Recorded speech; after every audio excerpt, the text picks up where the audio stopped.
What did you find when you finally unlocked your partner's phone?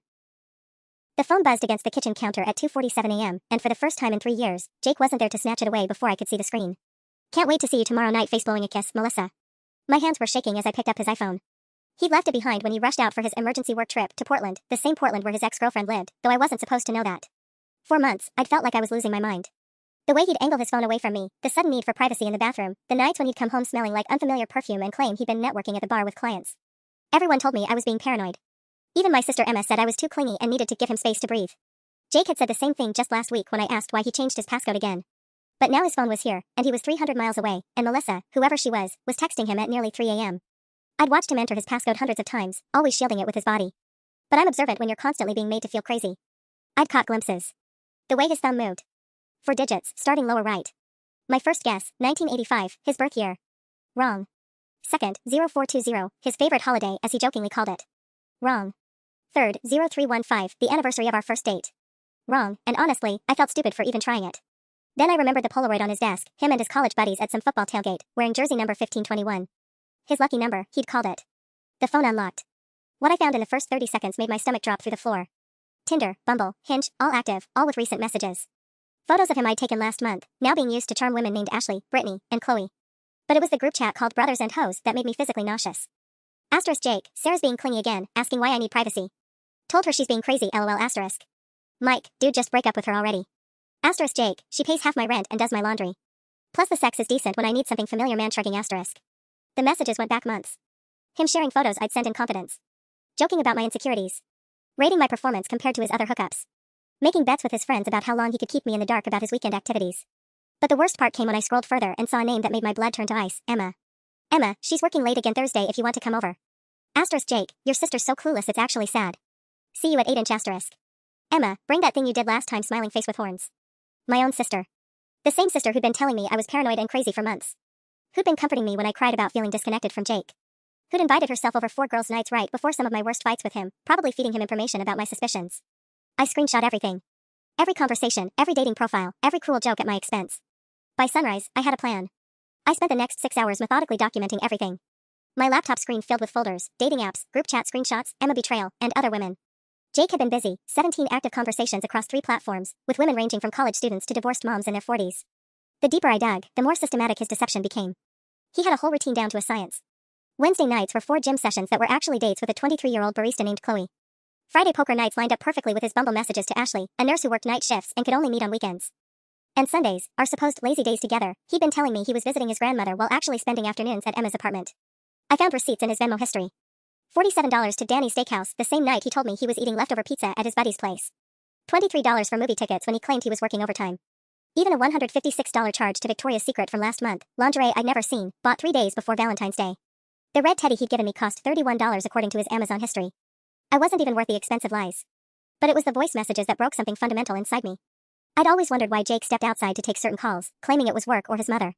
Now I knew he was leaving audio messages for his rotation of women, using the same pet names, the same romantic phrases, sometimes within hours of each other. Good morning, beautiful, he'd whispered to Chloe at 8:15 a.m. last Tuesday. At 8:47 a.m. that same day, nearly identical audio to Ashley, hope you slept well, gorgeous. He'd kissed me goodbye at 8:30, right between recording sweet nothings for 2 other women. The most damaging discovery came at noon, buried in his Google Photos. A folder labeled insurance docs contained screenshots that made my hands shake with rage. He'd been sharing intimate photos I'd sent him, photos I'd trusted him with during our long-distance phase when he was traveling for work, probably cheating even then. Worse, he'd been trading them with his friends like baseball cards, rating different women's photos in a sick competition. My phone rang, startling me out of my investigative trance. Jake's name flashed on the screen. Hey babe, how's your weekend going? His voice sounded so normal, so loving. 3 years of practice, I realized. Oh, just relaxing. Missing you. I managed to keep my voice steady. I miss you too. Listen, I might need to extend this trip until Tuesday. The client wants to add another meeting, and you know how important this account is for my dad's company. Another lie. His location sharing was still on, and according to Google Maps, he was at a brunch place called Meadowlark Cafe in Portland. The same place where his ex-girlfriend Rachel had posted Instagram stories 2 hours ago, her manicured hand visible across the table from someone whose watch I recognized. Of course, baby. Work comes first. I'll just be here when you get back. You're the best, Sarah. I love you. I love you too. I hung up and immediately called in sick to work. I had a busy few days ahead of me. First stop, Emma's apartment. She thought she was so clever, but she'd made one crucial mistake. In her eagerness to coordinate with Jake, she'd forgotten that we shared a family phone plan. I had access to all her call logs, and I'd just discovered something that would change everything. This wasn't just about cheating anymore. This was about a conspiracy that ran deeper than I'd imagined. Emma's apartment building looked different in daylight, shabbier somehow, like I was seeing it clearly for the first time. I'd been here dozens of times for sister bonding sessions, movie nights, birthday celebrations. How many of those visits had been strategic on her part? How many times had she been gathering intel to report back to Jake? I didn't knock. I still had the spare key she'd given me for emergencies. This qualified.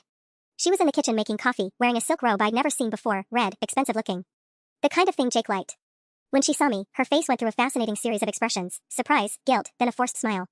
Sarah, what are you doing here so early? I thought you were having a lazy weekend while Jake's out of town. Funny thing about Jake's trip, I said, setting my laptop on her counter. Turns out he's not actually working. Emma's coffee mug paused halfway to her lips. What do you mean? I mean he's in Portland with his ex-girlfriend Rachel, probably fucking her brains out while texting at least 3 other women about hooking up this week. Oh, and planning his next visit here to fuck my sister. The mug slipped from her hands and shattered against the kitchen tiles. Coffee splattered across the white cabinets like blood spatter. Sarah, Shut up. I opened my laptop and turned it toward her. The screenshots filled the screen. Before you lie to me, know that I have everything. Every text, every photo, every voice message. 3 months, Emma. You've been sleeping with my boyfriend for 3 months. She sank into a kitchen chair, her face pale. It wasn't supposed to happen. It just what? His dick accidentally fell into your vagina?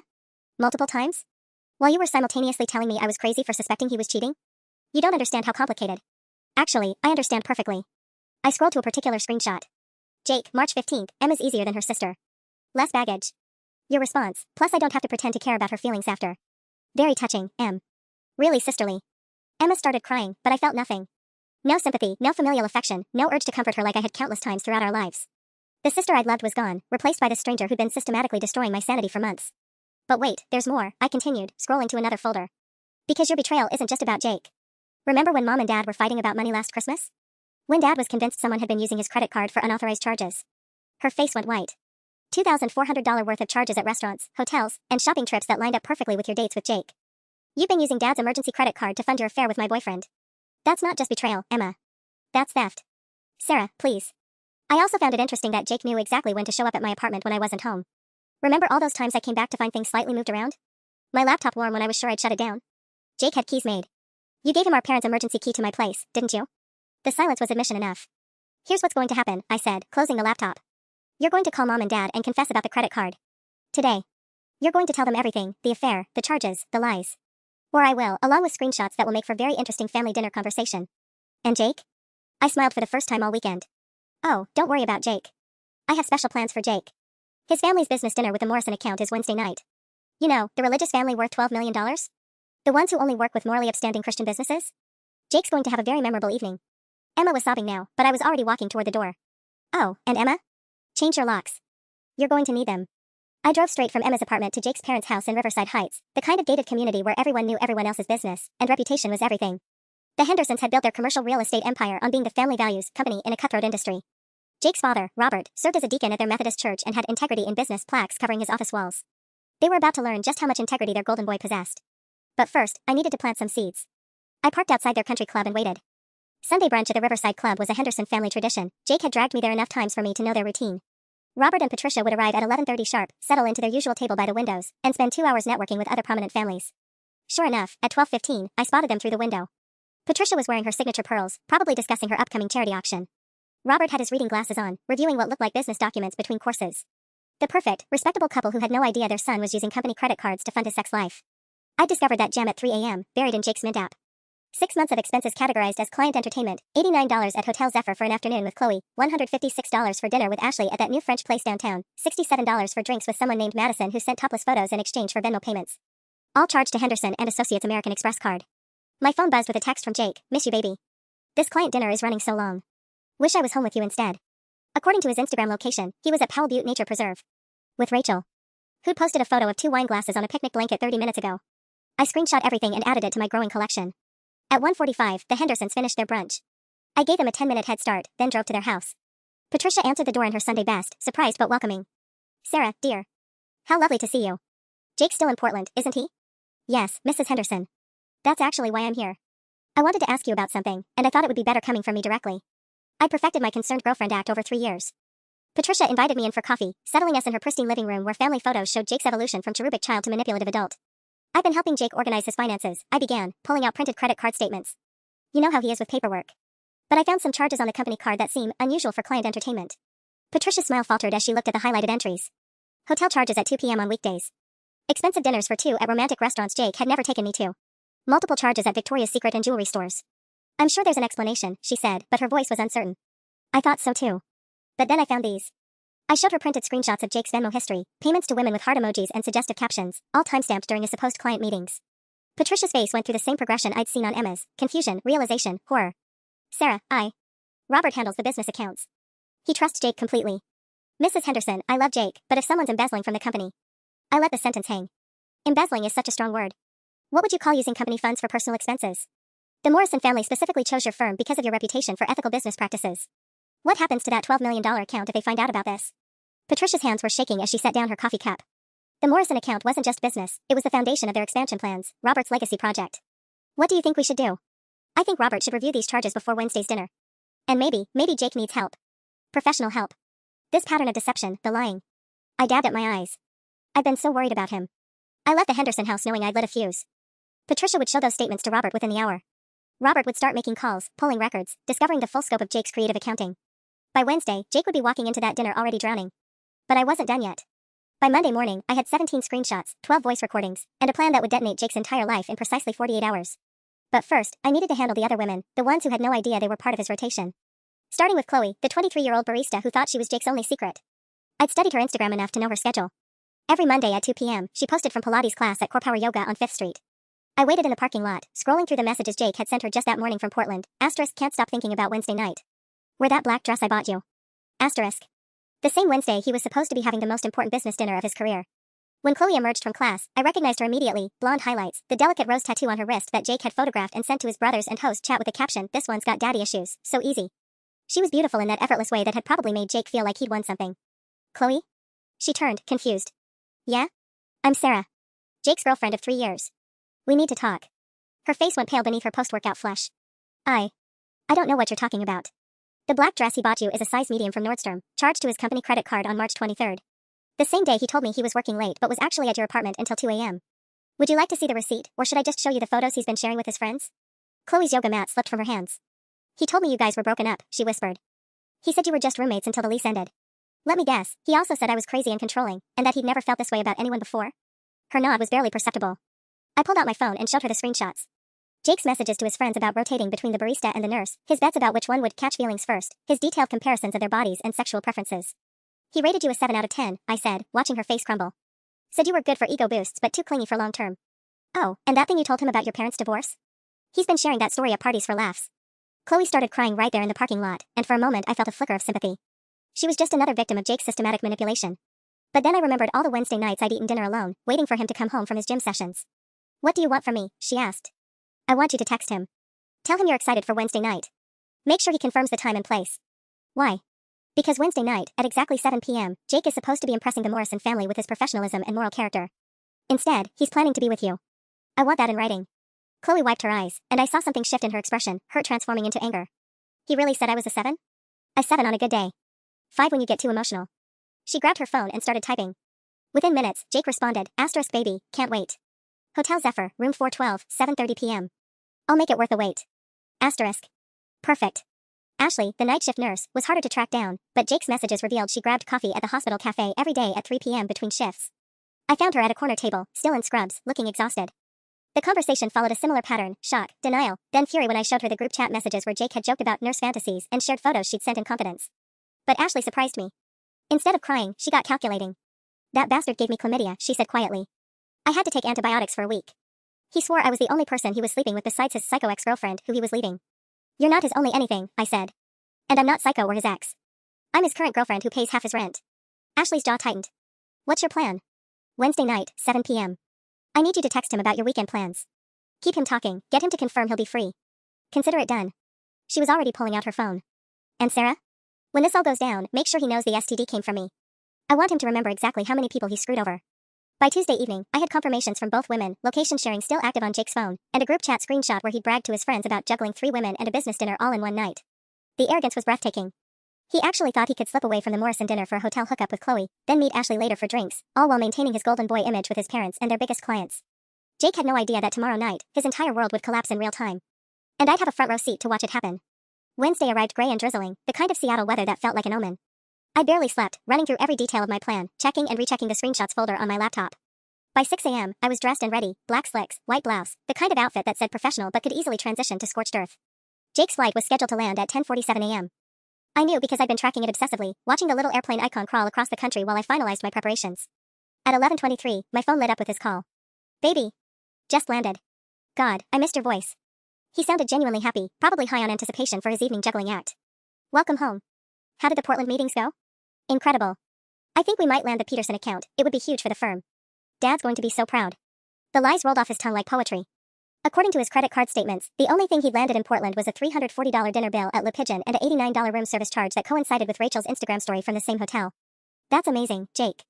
I'm so proud of you too. Tonight's going to be perfect with the Morrisons. About that. His tone shifted slightly. The dinner might run really late. You know how these big clients are, drinks after dinner, cigar bar, the whole 9 yards. I might not make it home until after midnight. Of course, baby. I understand how important this is. What I understood was that he'd already confirmed room 412 at Hotel Zephyr with Chloe at 7:30, drinks with Ashley at 10 p.m., and somehow planned to slip away from the most important business dinner of his career to make it all work. After we hung up, I drove to Henderson and Associates. I needed to see the office one last time before it became ground zero. The building was a monument to respectability, brick facade, brass nameplate, American flag fluttering in the drizzle. I'd attended their holiday parties here, smiled through countless conversations about Jake's bright future in the family business. Robert Henderson's office dominated the top floor, with its wall of awards and that massive portrait of 3 generations of Henderson men in business suits. Today, that legacy would crack down the middle. I parked across the street at 2:15 p.m. and watched through my telephoto lens as Robert's Mercedes pulled into his reserved spot. He looked troubled, probably still processing the credit card statements Patricia had shown him. My phone buzzed with a text from Jake. Dad wants to meet before the Morrison dinner.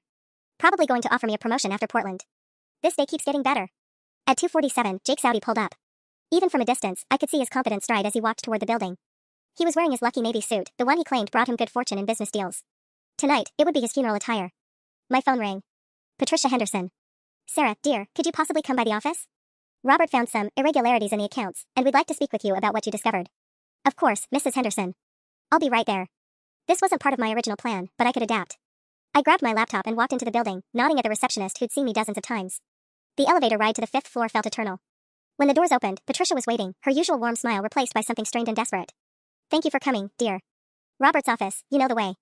I could hear voices through the heavy oak door, Jake's confident tone, Robert's measured responses. They were discussing the Morrison dinner, reviewing client preferences and business projections. Jake had no idea that his father had spent the morning forensically analyzing 6 months of credit card statements. Patricia knocked and entered. Robert? Sarah's here. The conversation stopped abruptly. Jake's face lit up when he saw me, genuine pleasure mixed with surprise. Sarah. What are you doing here? I asked her to come, Robert said, his voice carefully neutral. Sit down, son. Jake's smile faltered slightly, but he maintained his composure. Is everything okay? Robert spread the printed credit card statements across his mahogany desk like evidence in a courtroom. 6 months of charges highlighted in yellow, each one a small betrayal that added up to something enormous. I need you to explain these expenses to me, Jake. $2,847 in hotel charges during business hours. Restaurants I've never heard of. Multiple charges at jewelry stores and lingerie shops. All categorized as client entertainment. Jake's face went through rapid calculations. I could almost see him trying to construct a narrative that would explain away the evidence. Dad, some of those charges. I can explain. The hotel charges were for client meetings. You know how some of these older executives prefer privacy for sensitive negotiations. And the restaurant bills were for potential clients I was courting. Which clients? Well, there was the Morrison preliminary meeting, and the Johnson Group lunch, and... Jake. Robert's voice cut through the stammering. I called every client on these statements. None of them had any record of meetings on these dates. The room went silent except for the rain pattering against the windows. Jake's confident mask was slipping, replaced by something desperate and trapped. That's when I opened my laptop. Maybe I can help clarify things, I said softly. The silence in Robert Henderson's office was suffocating. Jake's eyes darted between me, his father, and the damning credit card statement spread across the mahogany desk like a paper trail to hell. Sarah, what are you doing? Jake's voice had lost all its confidence, replaced by something I'd never heard before, genuine fear. I turned my laptop screen toward Robert and Patricia, displaying the folder I'd labeled Company Credit Card Abuse. Screenshots of Jake's Venmo payments lined up chronologically with the Henderson and Associates charges. $89 hotel charge on March 15th, followed 2 hours later by a $89 Venmo payment to Jake from the company account with a memo, Client Entertainment Reimbursement. Then a $89 Venmo payment from Jake to Chloe with a memo, Coffee Money Baby Red Heart. Your son has been using company funds to pay for his affairs, I said simply. He charges personal expenses to the corporate card, reimburses himself through Venmo, then uses that cash to fund his relationships with other women. Robert's face had gone completely white. As a deacon at Riverside Methodist, he'd built his business reputation on unshakable integrity. The Morrison account existed because their family specifically sought out morally grounded business partners. Jake, please tell me there's an explanation for this, Patricia whispered. But Jake was staring at me with a mixture of horror and rage. How did you? Sarah, what the hell are you doing? I'm showing your parents what I found when I finally unlocked your phone Sunday morning, I said, pulling up another folder. Would you like to see the group chat where you call me clueless, or should we start with the 17 women you're currently messaging on dating apps? 17? Patricia gasped. Jake stood up abruptly, his chair rolling backward. You went through my phone? You crazy bitch, that's a violation of. Sit down. Robert's voice boomed through the office with an authority I'd never heard before. You will not speak to Sarah that way in my presence. Jake sat, but his hands were shaking with barely controlled fury. I scrolled to the screenshots from this morning, messages Jake had sent during his flight home. At 9:23 a.m., while his plane was taxiing, Jake confirmed a 7:30 hotel meeting with Chloe. At 9:31, he told Ashley he'd be free for drinks at 10 p.m. At 9:45, he texted someone named Madison about making up for lost time this weekend. The Morrison dinner starts at 7 p.m., Robert said slowly. It's the most important client meeting we've had in 5 years. I know, I said. Jake was planning to slip away during dinner for a hotel hookup, then meet another woman afterward. He's been bragging to his friends about juggling 3 women and a business dinner all in one night. I turned the screen to show the brothers and hoes group chat from Tuesday night. Jake's message glowed on the screen, asterisk tomorrow's going to be epic. Old man thinks I'm becoming a business legend while I'm actually becoming a pussy legend face with tears of joy asterisk. Patricia made a sound like she'd been physically struck. The Morrison family specifically chose your firm because of your Christian values, I continued. They've invited local pastors and community leaders to tonight's dinner. What happens when they discover Jake's been embezzling company funds to pay for prostitutes? They're not prostitutes. Jake exploded. And I wasn't embezzling, I was just. You were stealing, Robert said quietly. From your family. From our clients. From everything we've built. The office fell silent except for Patricia's quiet crying and the rain intensifying against the windows. Jake's phone buzzed on Robert's desk. A text from Chloe, asterisk getting ready for tonight. The black dress is perfect. Can't wait for 7:30 face blowing a kiss asterisk. Robert read the message, and something fundamental shifted in his expression, disappointment crystallizing into cold fury. The Morrison dinner is cancelled, he said. Patricia, call them. Family emergency. Dad, please. You're fired, Jake. Clean out your desk. Security will escort you from the building. The silence that followed Robert's words was deafening. Jake sat frozen, his mouth slightly open, as if his brain couldn't process what had just happened. Then the reality hit him like a freight train. Dad, you can't be serious. This is all a misunderstanding. Sarah's been stalking me, violating my privacy, she's completely unhinged. The only thing that's unhinged, I said calmly, is thinking you could get away with this forever. I clicked to another folder on my laptop. But we're not done yet. Robert, did you know Jake gave my sister a key to my apartment? Emma's been feeding him information about my schedule for months so he could search through my personal belongings while I was at work. Patricia's gasp echoed through the office. Emma? Your sister Emma who comes to our church fundraisers? The same Emma who's been sleeping with your son for 3 months while telling me I was paranoid for suspecting he was cheating. I pulled up the text thread between Jake and Emma. Here's my favorite exchange from last week, Jake asking Emma to check my laptop for any suspicious Google searches about cheating boyfriends. Emma reporting back that I'd been looking up couples therapy. Jake's face had gone from pale to a sickly green color. Sarah, please, we can work this out. We can go to counseling, we can fix. Fix what, exactly? I scrolled to another screenshot. The part where you told Ashley that I was sexually boring compared to younger women? Or maybe the part where you shared intimate photos I trusted you with to your group chat for rating purposes? Robert stood up abruptly, his hands pressed flat against his desk. You shared private photographs of Sarah? It wasn't like that. It was exactly like that. I clicked to the evidence I'd been saving for last. Jake's been running a side business, Robert. He's been selling photos and videos that women sent him privately to a paid Discord server. $347 in PayPal payments over the last 2 months from strangers who paid to see naked pictures of his conquests. Patricia actually retched, covering her mouth with her hand. That's not. I never sold anything. Jake was on his feet again, panic making his voice crack. Those guys were just friends, and sometimes they'd send me money as a joke. Friends don't pay $25 per photo, I said, showing them the PayPal transaction history. And they especially don't request more of the brunette with the tattoo, that's Ashley, by the way, or ask for the blonde sister next. That's me, Jake. You've been trying to secretly record me for your little business venture. Robert sank back into his chair, looking like he'd aged 10 years in the past hour. Get out, he said quietly. Get out of my office, get out of my building, and don't ever come back. Dad, please, let me explain. Security. Robert's voice boomed through the intercom. I need an escort to the 5th floor immediately. Jake turned to me, his facade completely shattered, replaced by pure venom. You vindictive bitch. You've destroyed everything. My family, my job, my reputation. No, I said, standing up and closing my laptop. You did that all by yourself. I just documented it. The security guard appeared in the doorway, a large man named Frank who'd always been friendly during my visits to the office. His confused expression shifted to professional alertness when he saw the scene before him. Frank, please escort my son from the building, Robert said without looking up. He's no longer employed here. As Jake was led away, he turned back one last time, his voice desperate. Sarah, the Morrison dinner is at 7. If you do anything to ruin that, you'll destroy Dad's business too. You'll hurt innocent people. I looked at my watch, for 17 p.m. In less than 3 hours, Jake had planned to be at Hotel Zephyr with Chloe, believing he could somehow salvage his evening despite losing his job. He had no idea that the real show was just beginning. After Frank escorted Jake from the building, I sat in Robert's office for another 20 minutes, watching him process the magnitude of his son's betrayal. Patricia had stopped crying and moved into what I recognized as crisis management mode, the same expression she wore when organizing charity events or handling church emergencies. Sarah, Robert finally said, his voice hoarse. I need to ask you something, and I need you to be completely honest with me. I nodded. How long have you been planning this? The timing, coming here today, right before the Morrison dinner, this wasn't spontaneous. Smart man. I'd always respected Robert's business acumen, even when I was pretending to tolerate his son's bullshit at family dinners. Since Sunday morning when I cracked his phone password, I said. I spent 3 days documenting everything because I knew no one would believe me without proof. Jake's very good at making people think I'm the problem. Robert leaned back in his leather chair, studying me with the same analytical look he used during contract negotiations. The Morrison dinner was supposed to secure our expansion into commercial development. That's 43 jobs, Sarah. People with families, mortgages, kids in college.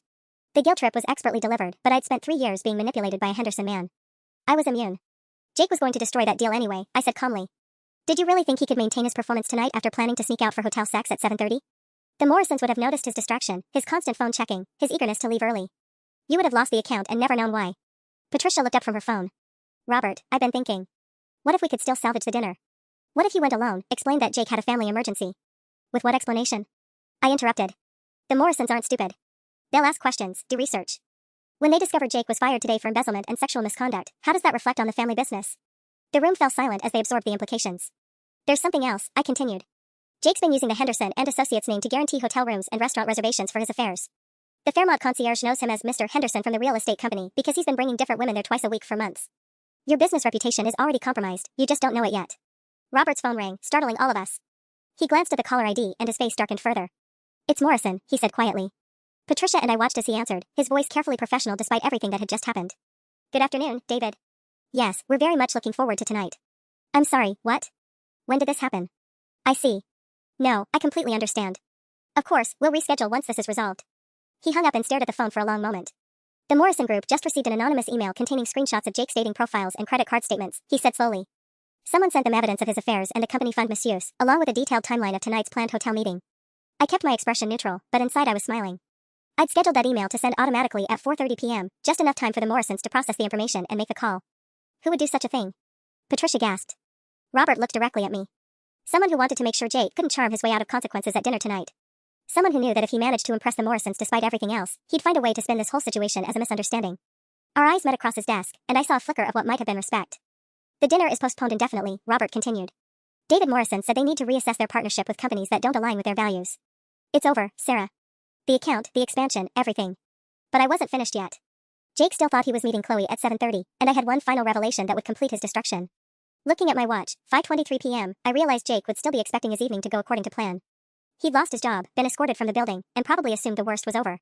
He had no idea I'd been coordinating with Chloe and Ashley all week, or that his final humiliation was still 3 hours away. My phone buzzed with a text from Jake. Sarah, we need to talk. I know you're angry, but you've gone too far. Meet me at the apartment in 20 minutes. I ignored it and turned back to Robert. There's one more thing you need to know. The Morrison email was just the beginning. Robert's exhausted expression sharpened. What do you mean? I pulled up a new folder on my laptop, one I hadn't shown them yet. Jake's been more creative with company resources than we discussed. He's been using the Henderson and Associates conference room for his hookups. Patricia's face went white. That's impossible. The building has security. Jake has a keycard that logs entry times. Every Wednesday at 6 p.m. for the past 2 months, he's been bringing women into this building after hours. Your cleaning staff found condoms in the conference room trash 3 weeks ago and reported it to building management. They assumed it was you, Robert. I showed them the security logs I'd requested that morning, claiming to be Jake's assistant investigating a missing client file. Wednesday, March 8th, Jake's keycard accessed the building at 6:47 p.m., departed at 9:23 p.m. The same night he'd told me he was at his buddy Mike's bachelor party. The building manager, Mrs. Chen, has been documenting these incidents for weeks. She was planning to bring it to your attention after she had enough evidence to prove a pattern. Robert buried his face in his hands. Jesus Christ. The building management company handles 3 other properties where we lease space. If this gets out. It already is out, I said softly. Mrs. Chen sent her incident report to the property management company this morning. By tomorrow, every business in your building will know that Henderson and Associates employees have been using the office for sexual encounters. My phone rang. Jake again. This time I answered. Sarah, where the fuck are you? I've been waiting at the apartment for 30 minutes. I'm not coming home, Jake. I'm actually still at your father's office, explaining to your parents how you've been using their conference room as your personal brothel. The silence on the other end stretched for nearly 10 seconds. You're lying. Wednesday, March 8th, 6:47 p.m. to 9:23 p.m. You and Chloe. Wednesday, March 15th, 6:52 p.m. to 8:34 p.m. You and Ashley. Should I continue? How could you possibly know? Because unlike you, I'm actually good at research. Your keycard logs everything, genius. Every time you brought a different woman into your family's business to fuck her on the conference room table, it was recorded. Patricia made a strangled sound and ran from the office. I could hear her retching in the hallway bathroom. Sarah, please. Oh, and Jake? Chloe's not coming tonight. Neither is Ashley. They're both at Riverside Methodist right now, meeting with Pastor Williams about your little photography business. Turns out Ashley's very religious family had some strong feelings about their daughter being exploited by a deacon's son. The phone went dead. Robert looked up at me, his face haggard. Is there anything else? Any other ways my son has destroyed everything we built? I closed my laptop and stood up. Just one more thing. Jake's planning to blame all of this on me, claim I'm a stalker, that I manipulated evidence, that I'm mentally unstable. He's probably already calling his friends to establish that narrative. And tomorrow morning, those same friends are going to receive a very interesting email containing screenshots of every message Jake sent them about his affairs, including the ones where he admits to stealing from you and jokes about fooling the old man. I headed toward the door, then paused. For what it's worth, Robert, I genuinely liked you and Patricia. You deserved better than this.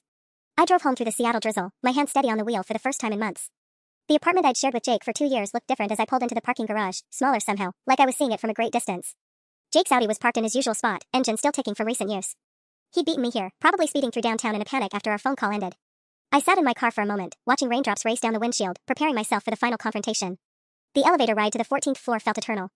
I could hear voices through our apartment door, Jake's desperate tone and another voice I recognized. Mike from the Brothers and Hoes group chat.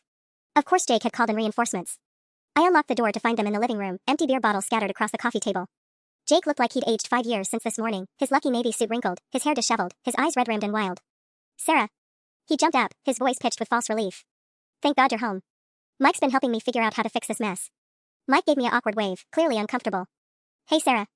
Jake's been telling me about some kind of misunderstanding with his parents. It's not a misunderstanding, I said, setting my purse down carefully. Jake's been embezzling from his family's company to fund his affairs with multiple women, including my sister. He lost his job today, destroyed his parents' biggest client relationship, and is currently facing potential criminal charges for theft and revenge porn distribution. Mike's face went pale. Dude, what the fuck? You said she was making stuff up. She is. Jake's voice cracked with desperation. Mike, she's been stalking me, hacking my accounts, violating my privacy for months. She's completely unhinged. I pulled out my phone and showed Mike a screenshot of his own message from the group chat. Asterisk Jake's right, Sarah seems like the type to go psycho. Better dump her before she boils your rabbit, lol. Asterisk. Funny thing about calling someone psycho, I said conversationally. It really loses its impact when there's written evidence of you bragging about deceiving them. Mike grabbed his jacket from the couch. I'm not getting involved in this shit, man. Jake, you need help. Like, professional help. He headed for the door, pausing only to look back at me. Sarah, I'm sorry. We all knew he was cheating, but we thought. I don't know what we thought. After Mike left, Jake and I stood in our living room, the same space where I'd waited countless nights for him to come home from his work events and guys' nights. Where I'd apologized for being suspicious, for asking too many questions, for making him feel suffocated. Sarah, we can fix this, Jake said, his voice taking on the manipulative tone I now recognized so clearly. I know I made mistakes, but what you did today, you destroyed everything. My relationship with my parents, my career, my reputation. Your reputation? I laughed, surprising myself with how genuine it sounded. Jake, your reputation is exactly what it should be. You're a cheater, a thief, and a liar. I didn't destroy anything, I just made it visible. He moved closer, and I saw something dangerous flicker in his eyes. You think you're so fucking smart, don't you? Well, here's something your little investigation missed. My phone buzzed with a text from an unknown number. Asterisk, this is Chloe. Just wanted you to know that Jake showed up at the hotel anyway, even after I canceled. He's been calling and texting nonstop, saying you've ruined his life and he's going to make sure everyone knows how crazy you are. Be careful. Asterisk. Jake saw me reading and his expression shifted to something almost feral. That's right. Chloe, Ashley, even Emma, they're all going to testify that you're an obsessed stalker who manipulated evidence to destroy an innocent man. I looked up at him, this person I'd shared a bed with for 3 years, and felt absolutely nothing. Jake, I said quietly, tomorrow morning, your story gets even better. What happens tomorrow morning? Jake demanded, but I was already walking toward our bedroom. Sarah, don't you dare walk away from me. He followed, his voice rising. I'm talking to you. I opened the closet and pulled out the suitcase I'd packed Sunday night. 3 days of planning had taught me to prepare for every scenario. Jake watched in growing panic as I grabbed my laptop bag and the folder of printed evidence I'd kept as backup. You can't leave. This is our apartment. We signed a lease together. Actually, the lease is in my name only. You moved in later, remember? One of those financial details you never paid attention to. I zipped the suitcase closed. I've already spoken to the landlord. You have 30 days to find somewhere else to live. Jake's phone started ringing, a harsh sound that made him flinch. The caller ID showed Dad. He declined the call, but it immediately started ringing again. Answer it, I said. Your parents deserve to know where you are. I'm not answering anything until you tell me what happens tomorrow morning. I sat on the edge of the bed and looked at him, really looked at him, for what I realized would be the last time. 3 years of my life spent loving someone who saw me as nothing more than a convenient placeholder. Tomorrow morning, Jake, the Seattle Times runs a story about nepotism and financial fraud in local family businesses. Turns out, investigative journalist Monica Chen has been working on a piece about corporate accountability for months. She was very interested in the documents I provided about Henderson and Associates. Jake's face went white. You contacted the press? Monica's been tracking patterns of misconduct in family-owned businesses since the Morrison Group started their ethical partnership initiative. Your story fits perfectly into her narrative about companies that prioritize family loyalty over actual integrity. His phone rang again. This time, Patricia's name flashed on the screen. The story goes live at 6 a.m. on their website, I continued. Print edition hits newsstands at 7 a.m. By 8 a.m., every business owner in Seattle will know exactly why Henderson and Associates lost their biggest client. Jake sank onto the couch, his hands shaking as he declined his mother's call. Sarah, please. My parents, this will destroy them. Dad's put 40 years into building that company. Then maybe he should have raised a son who wouldn't embezzle from it. My phone buzzed with a text from Ashley. Asterisk Jake's been calling me nonstop for 2 hours. Now he's sending voice messages crying and begging me to say you made everything up. Should I be worried about him showing up at my apartment? Asterisk. I showed Jake the message. Your desperation is showing. Ashley's filed a harassment report with Seattle PD. Apparently, 37 missed calls in one evening qualifies as stalking behavior. I wasn't stalking anyone. I was trying to explain. Explain what? How you been secretly recording her during sex for your Discord subscribers? How you gave her chlamydia while swearing she was your only partner besides your crazy ex-girlfriend? Jake's phone rang again. Robert's name. This time, Jake answered with trembling hands. Dad, I can explain everything. I could hear Robert's voice through the speaker, cold and clipped. The Seattle Times called me 20 minutes ago for comment on their story about your embezzlement. They have documentation of everything, Jake. Every stolen dollar, every company resource you misused, every lie you told. Dad, please. Don't. Just don't. Your mother is at the emergency room. She had a panic attack when Pastor Williams called about your activities with those young women. 40 years of building our reputation in this community, and you destroyed it in one afternoon. The line went dead. Jake stared at his phone, then looked up at me with something I'd never seen before, complete defeat mixed with pure hatred. You won, he whispered. Are you happy now? You've destroyed everything. I stood up, grabbing my suitcase handle. No, Jake. You destroyed everything. I just made sure everyone could see the wreckage clearly. As I reached the door, he called out one last time, where are you going to go? Who's going to believe your side of the story? I turned back, smiling for the first time in days. Everyone, Jake. Because unlike you, I have receipts for everything. The door closed behind me with a soft click, final as a period at the end of a very long sentence. I drove straight to Emma's apartment building, my hands steady on the wheel despite everything that had just unfolded. The confrontation with Jake had left me feeling hollowed out but strangely peaceful, like finally exhaling after holding your breath for years. But there was still one loose end to tie up. Emma's building looked different at night, the familiar lobby now feeling like enemy territory. I still had her spare key, but I knocked instead. Some boundaries needed to be reestablished. She answered on the third knock, her face puffy from crying. Sarah, thank God. I've been calling you for hours. I know. I declined every call. I stepped past her into the apartment that now felt contaminated by betrayal. We need to talk about tomorrow. Emma's living room showed signs of frantic packing, boxes scattered across the floor, clothes draped over chairs, her life hastily being shoved into containers. Running away, just like Jake would probably try to do once the newspaper story hit. Jake called me, she said, wrapping her robe tighter around herself. He said you've lost your mind, that you're trying to destroy everyone who ever cared about you. Emma, stop. I sat down on her couch, the same couch where she'd comforted me through months of relationship anxiety while secretly fucking my boyfriend. Jake lost his job today. His parents know everything. The Seattle Times is running a story about his embezzlement tomorrow morning. Whatever he told you, whatever promises he made, it's over. Her face crumpled. He said we could figure this out together. He said once you calm down. He's not going to figure anything out with you. I pulled out my phone and showed her Jake's text history from the past 3 hours. Messages to Chloe, Ashley, even some woman named Madison I'd never heard of. All variations of the same theme, asterisk Sarah's gone psycho. Need somewhere to stay until this blows over. Can I come over? Asterisk. He's texting other women right now? Emma's voice was barely a whisper. He's texting every woman in his phone, looking for somewhere to land when his world collapses tomorrow. You were never special, Em. You were just convenient. Emma sank into her armchair, still clutching tissues from her earlier crying session. But he said he loved me. He said you two hadn't been happy for months. He told Chloe the same thing. And Ashley. And probably Madison, whoever she is. I scrolled to another screenshot. Here's what he really thinks of you, from yesterday's group chat. Emma's getting clingy too now. Might need to cut her loose after this Morrison dinner thing. The sound Emma made was somewhere between a sob and a retch. But here's the thing, I continued, my voice harder now. Jake's going to survive this eventually. He'll find some other company to steal from, some other women to manipulate. Rich boys like Jake always land on their feet. Emma looked up, confused by my tone shift. You, however, have a bigger problem. Mom and Dad's credit card, remember? $2,400 in fraudulent charges to fund your affair with my boyfriend. That's not just betrayal, Emma. That's federal credit card fraud. Her face went white. Sarah, please, I can pay them back. With what money? You're a part-time yoga instructor who lives in a studio apartment. It would take you 2 years to pay back that amount, assuming Mom and Dad don't press charges. They wouldn't. Wouldn't they? I leaned forward. Their daughter stole from them to help her sister's boyfriend cheat. Then lied about it for months while watching their other daughter spiral into anxiety and self-doubt. How do you think Sunday dinner conversation is going to go?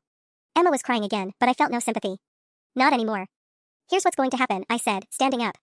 Tomorrow, when Jake's story hits the news, you're going to call Mom and Dad. You're going to confess everything, the affair, the credit card, the lies. You're going to take full responsibility and figure out a repayment plan. And if I don't? Then I will.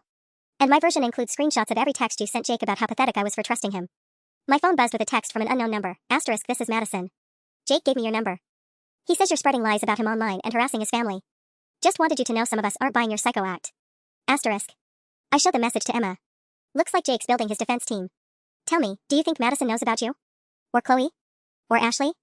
Emma stared at the message, reality finally sinking in. She was just another name on Jake's contact list, no more special than any other woman he'd manipulated. He's really texting other women right now, she whispered. He never stopped. I left Emma's apartment at 11:47 p.m. and drove to the Marriott downtown, where I'd booked a room under my maiden name. The city looked different through my windshield, cleaner somehow, like I was seeing it without the filter of Jake's lies for the first time in 3 years. My phone had been buzzing nonstop during the drive. Jake, Emma, unknown numbers that were probably his friends trying to assess the situation. I turned it off and enjoyed the silence. But at 6:23 a.m., I powered it back on to 17 missed calls and 43 text messages. The Seattle Times story had gone live. The headline was perfect: local real estate heir embezzles company funds for dating app affairs. Monica Chen had done beautiful work, weaving together the financial fraud, the Morrison Group's ethical standards initiative, and the broader pattern of nepotism protecting incompetent family members in Seattle's business community. My phone immediately rang. Patricia Henderson. Sarah, dear, I know this is complicated, but we need to discuss damage control. Her voice was strained but controlled. Crisis management mode. Robert's meeting with our attorneys this morning, and we're hoping to contain this before it spreads further. Mrs. Henderson, I'm not interested in containing anything. Please, think about the employees. The people who depend on Henderson and Associates for their livelihoods. Surely we can reach some kind of arrangement. You mean you want to pay me to disappear quietly while Jake faces no real consequences? The silence stretched long enough that I thought she'd hung up. What would it take? She finally asked. Before I could answer, call waiting chimed. Unknown number with a Portland area code. I have to go, Mrs. Henderson. Give my regards to your son. I switched to the other call. Hello? Is this Sarah Chen? The voice was unfamiliar, nervous. Yes. This is Rachel Morrison. I think we need to talk. My blood went cold. Rachel Morrison. As in the Morrison Group. Jake's ex-girlfriend was part of the family that had just canceled Henderson and Associates' biggest contract. I saw the news story this morning, she continued. About Jake and the embezzlement. I had no idea he was. God, I feel so stupid. You're David Morrison's daughter, I said slowly. His niece. I work in our family's foundation office in Portland. Her voice was shaking. Jake contacted me 6 months ago, said he was single now and wanted to reconnect. We've been. I thought we were dating exclusively. The Portland trips. The work meetings that were actually romantic weekends with his ex, funded by company credit cards while he simultaneously maintained relationships with me, Emma, Chloe, Ashley, and God knew who else. Rachel, how much of your family's business discussions did Jake have access to? What do you mean? I mean, did you tell him about your family's decision-making process? Their concerns about Henderson and Associates? Internal information that would help him prepare for presentations? The silence on the other end was deafening. Oh my God, she whispered. He always asked about Uncle David's business philosophy, what impressed our family and potential partners. I thought he was just trying to understand our values so he could be a better. Oh my God, he was using me for insider information. My laptop chimed with a new email. The sender was listed as Madison K. with the subject line, "We need to meet." The message was brief, *I'm the one who texted you last night defending Jake. I just saw the news. I was wrong. There are 5 other women in my sorority who've been dating him. We compared notes this morning. He told all of us you were his crazy ex. Can you call me? We want to help. *. I looked out my hotel window at the Seattle skyline, watching the morning commuters hurrying to their jobs, unaware that their daily newspaper contained the complete destruction of a man who thought he was untouchable. My phone rang again. This time, it was Jake. I stared at Jake's name on my phone screen for 3 rings before answering. When I finally picked up, his voice was barely recognizable, raw, desperate, stripped of every ounce of the charm that had fooled me for 3 years. Sarah, please. I'm begging you. I'll do anything, therapy, rehab, whatever you want. Just make this stop. Through the hotel window, I watched Seattle wake up to his humiliation splashed across the front page of every newspaper stand in the city. It's already stopped, Jake. This is what accountability looks like. My mom's in the hospital again. Dad won't take my calls. The bank froze my accounts pending a fraud investigation. I have nowhere to go. You should have thought about that before you decided to steal from your family and betray everyone who loved you. I made mistakes, but what you've done, this is nuclear revenge. You've destroyed innocent people. I thought about Patricia Henderson crying in her husband's office, about Robert's 40-year reputation crumbling in a single afternoon. Then I thought about 3 years of gaslighting, of being called crazy and paranoid while Jake systematically dismantled my sanity. Jake, do you want to know what I found when I finally unlocked your phone? Sarah. I found 17 different women. I found evidence that you'd been cheating since month 2 of our relationship. I found messages where you called me pathetic and useful and discussed the best ways to keep me in the dark. I found photos of me that I trusted you with being sold to strangers for $25 each. My voice remained steady, controlled. 3 days of planning had burned the emotion out of me, leaving only cold precision. But the worst thing I found, I continued, was that you never loved me at all. I was just convenient. Someone to pay half your rent and do your laundry while you built a catalog of other women. That's not true. It is true. It's documented in your own words, sent to your own friends. The only thing you ever loved about me was how easy I was to manipulate. The line went quiet except for Jake's ragged breathing. So here's what happens now, I said. You face the consequences of your choices. The embezzlement charges, the revenge porn investigation, the civil suits from the women you exploited. All of it. And us? I almost laughed. Even now, even after everything, he still thought there was an us to salvage. There is no us, Jake. There never was. There was just you using me while I was too in love to see it clearly. My phone chimed with another text from Madison, *. Update, we found 12 women total. All dating Jake simultaneously. All told the same lies. We're meeting with a lawyer this afternoon about a class action suit. You started something important. *. Jake, I have to go. Other women are calling, your other victims who are finally comparing notes thanks to that newspaper story. Turns out you've been busier than even I discovered. Sarah, wait. Goodbye, Jake. Lose my number. I hung up and immediately blocked his contact, watching his name disappear from my phone with the same finality as deleting a computer virus. My laptop chimed with an email from Monica Chen at the Seattle Times. Sarah, the response to this morning's story has been overwhelming. I've received tips about similar cases involving 3 other local family businesses. Would you be interested in consulting on a follow-up investigation about nepotism and financial fraud in Seattle's business community? I closed my laptop and walked to the hotel room window, looking out at the city where Jake's name would be synonymous with betrayal and stupidity for years to come. What had I found when I finally unlocked his phone? I'd found the truth. And I'd used that truth to build something he'd never given me in 3 years of lying: justice. The revenge was complete, but more importantly, I was free.